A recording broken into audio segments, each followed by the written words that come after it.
Prabu Guru Darna Siksa mula-mula bermarkas di Saunggalah, selanjutnya pindah ke Pakuan.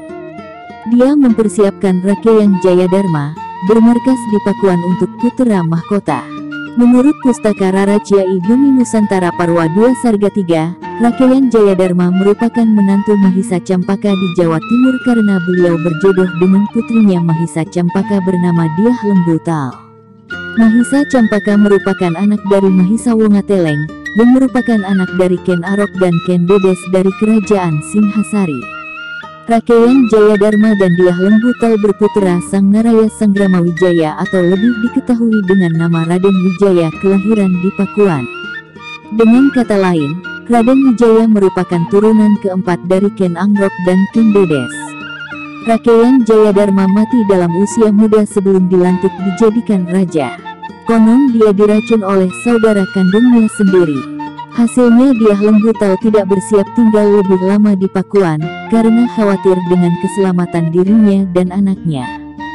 Berakhir Wijaya dan ibunya diantarkan ke Jawa Timur. Dalam babat Tanah Jawi, Wijaya dikata pula Jaka Susuruh dari Pajajaran yang selanjutnya dijadikan Raja Majapahit yang pertama. Kematian Jayadharma mengosongkan letak Putera Mahkota karena Wijaya berada di Jawa Timur. Jadi, sebenarnya, Raden Wijaya, Raja Majapahit pertama, merupakan penerus sah dari tahta kerajaan Sunda yang ke-26. Prabu Ragasuci tahun 1297 sampai tahun 1303 Masehi bermarkas di Saunggalah dan dipusarakan di Taman, Ciamis.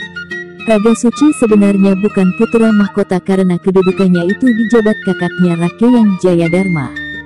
Permaisuri Ragasuci merupakan Dara Puspa putri Kerajaan Melayu, saudara kandung yang lebih muda Dara Kencana istri Kertanegara, dari Kerajaan Singhasari di Jawa Timur.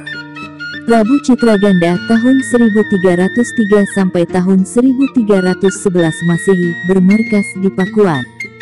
Ketika wafat beliau dipusarakan di Tanjung. Prabu Lingga Dewata tahun 1311 sampai tahun 1333 Masehi bermarkas di Kawali. Prabu Haji Gunawisesa tahun 1333 sampai tahun 1340 Masehi bermarkas di Kawali, merupakan menantu Prabu Lingga Dewata.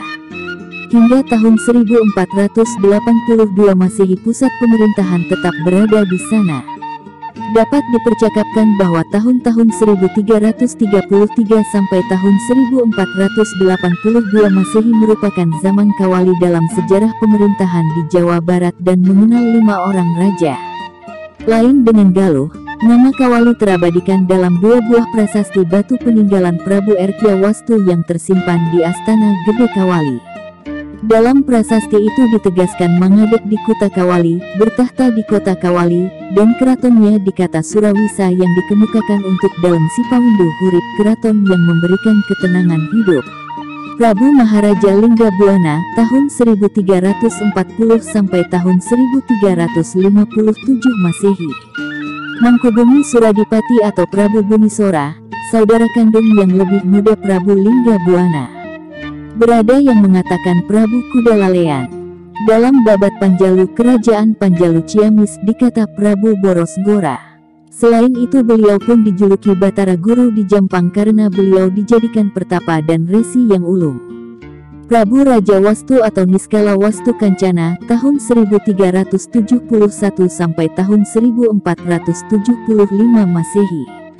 Beliau merupakan anak Prabu Lingga Buana, dinobatkan dijadikan raja pada tahun 1371 Masehi pada usia 23 tahun. Permaisurinya yang pertama merupakan Lara Sarkati Puteri Lampung. Dari perkawinan ini kelahiran Sang Haliwungan setelah dinobatkan dijadikan Raja Sunda bergelar Prabu Susuk Tunggal.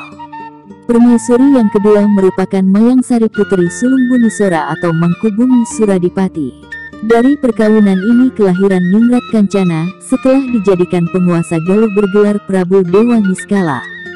Prabu Dewa Niskala dan Prabu Susuk Tunggal tahun 1475 sampai tahun 1482 Masehi. Setelah Wastu Kancana wafat tahun 1475 Masehi, kerajaan dipecah dua di Selang Susuk Tunggal dan Dewa Niskala dalam letak sederajat. Politik kesatuan wilayah telah menciptakan jalinan perkawinan antar cucu Wastu Kencana. Jayadewata, putra Dewa Niskala, mula-mula memperistri Ambetkasih puteri Ki Gedeng Sindangkasih. Selanjutnya memperistri Subanglarang puteri Ki Gedek Tapa yang dijadikan Raja Singapura. Subanglarang ini keluaran pesantren Pondok Kuro di Pura, Karawang. Beliau seorang wanita muslim murid Syekh Hasanuddin yang menganut mazhab Hanki. Pesantren Kura di Karawang didirikan tahun 1416 Masehi dalam masa pemerintahan Wastu Kencana. Subanglarang berupaya bisa di situ selama 2 tahun. Beliau merupakan nenek Syarif Hidayatullah. Selanjutnya memperistri Kentring Manik Mayang Sunda puteri Prabu Susuk Tunggal. Jadilah Selang Raja Sunda dan Raja-Raja Galuh yang seayah ini dijadikan besan. Sri Baduga Maharaja tahun 1482 sampai tahun 1521 Masehi. Pada tahun 1482 Masehi, Prabu Dewa Niskala menyerahkan tahta kerajaan Galuh kepada puteranya Jayadewata. Demikian pula dengan Prabu Susuk Tunggal yang menyerahkan tahta kerajaan Sunda kepada menantunya ini, Jayadewata. Dengan perihal yang terjadi tahun 1482 Masehi itu, kerajaan warisan Wastu Kencana berada kembali dalam satu tangan. Jayadewata memutuskan untuk bermarkas di Pakuan untuk Susuhunan, karena beliau telah lama tinggal di sini menjalankan pemerintahan sehari-hari mewakili mertuanya. Sekali lagi Pakuan dijadikan pusat pemerintahan. Zaman Pajajaran diawali oleh pemerintahan Ratu Jayadewata yang bergelar Sri Baduga Maharaja yang memerintah selama 39 tahun. Pada masa inilah Pakuan mencapai puncak perkembangannya.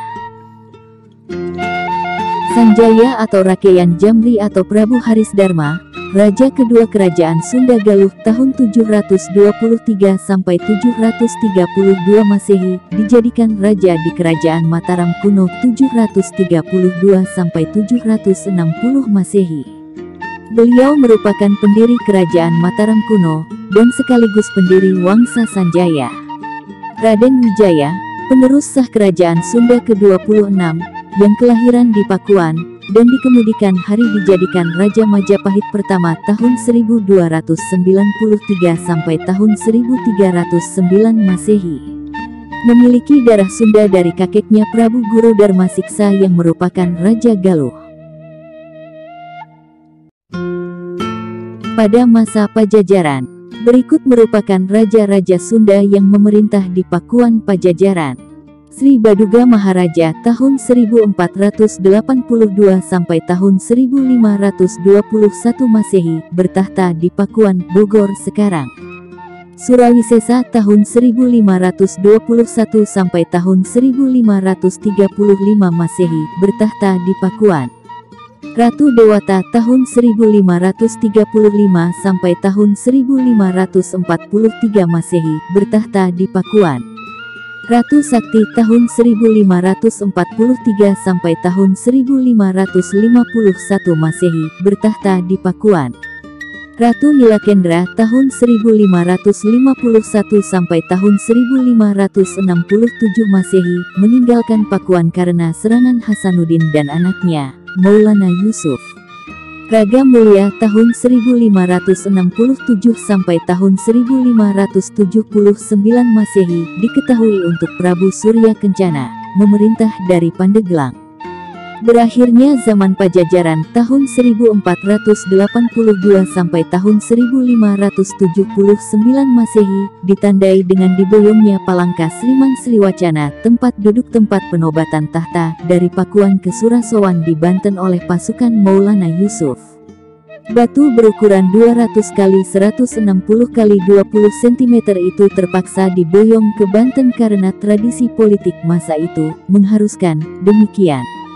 Pertama, dengan dirampasnya Palangka tersebut, di Pakuan tidak mungkin lagi dinobatkan raja baru. Kedua, dengan memiliki Palangka itu, menjadikan Maulana Yusuf untuk namanya, merupakan penerus kekuasaan Pajajaran yang sah karena buyut perempuannya merupakan putri Sri Baduga Maharaja. Palangka Sliman Sriwacana sendiri ketika ini dapat ditemukan di depan Kesan Keraton Surasowan di Banten. Karena mengkilap, orang Banten mengatakannya watu gigilang. Kata gigilang berfaedah mengkilap atau berseri, sama gunanya dengan kata Sliman.